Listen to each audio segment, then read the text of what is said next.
पश्चिमी एशिया में जंग के हालात हो गए हैं। समंदर में अमेरिकी युद्धपोतों की तैनाती की वजह से ईरान को खुली चुनौती मिल रही है। ऐसे में सवाल यह है कि क्या ईरान पर अमेरिका का हमला किसी भी वक्त शुरू हो सकता है। अब दुनिया की नजर इसी टकराव पर टिकी हुई है, जहां पर एक चिंगारी बड़े विस्फोट में तब्दील हो सकती है।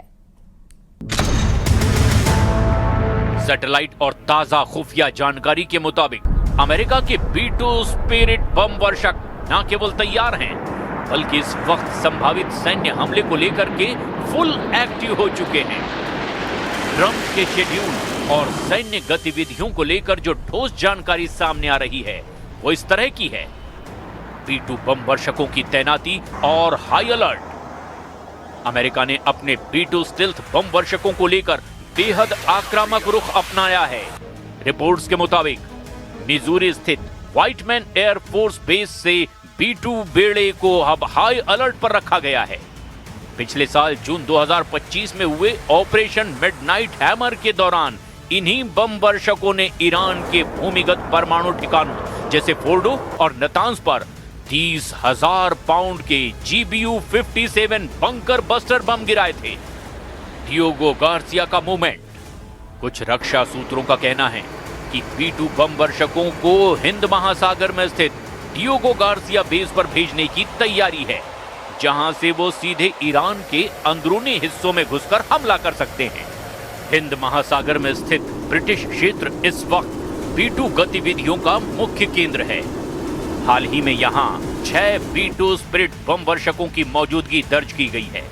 ये बेस ईरान की पहुंच से दूर है, लेकिन B-2 यहां से सीधे ईरान के परमाणु ठिकानों जैसे फोर्डो पर भी हमला करके वापस लौट सकता है।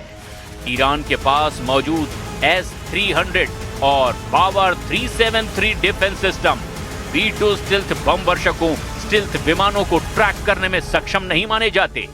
इसीलिए ट्रंप प्रशासन इन्हें सबसे सटीक विकल्प मान रहा है।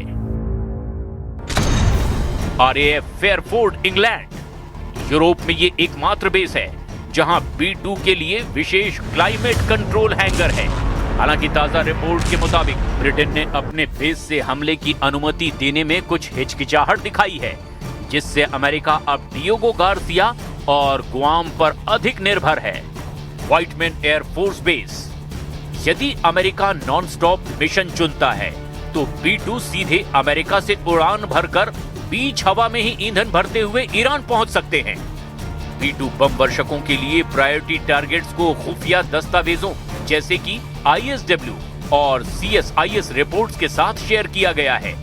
और अब यहां पहले उसे भी समझ लीजिए। अगर ईरान पर हमला हुआ तो B-2 बम वर्षक सबसे पहले ईरान के 3 परमाणु ठिकानों पर हमला कर सकते हैं। फोर्डो परमाणु अड्डा, पहाड़ों के नीचे यहां ईरान का सबसे गुप्त यूरेनियम संवर्धन केंद्र है। इसे केवल B-2 के गिराए गए 30,000 पाउंड के बंकर बस्टर ही नष्ट कर सकते हैं।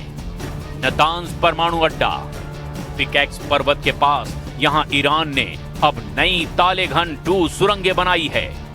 B-2 का उद्देश्य इन सुरंगों के प्रवेश द्वारों को सील करना और आंतरिक मशीनरी को नष्ट करना है। पर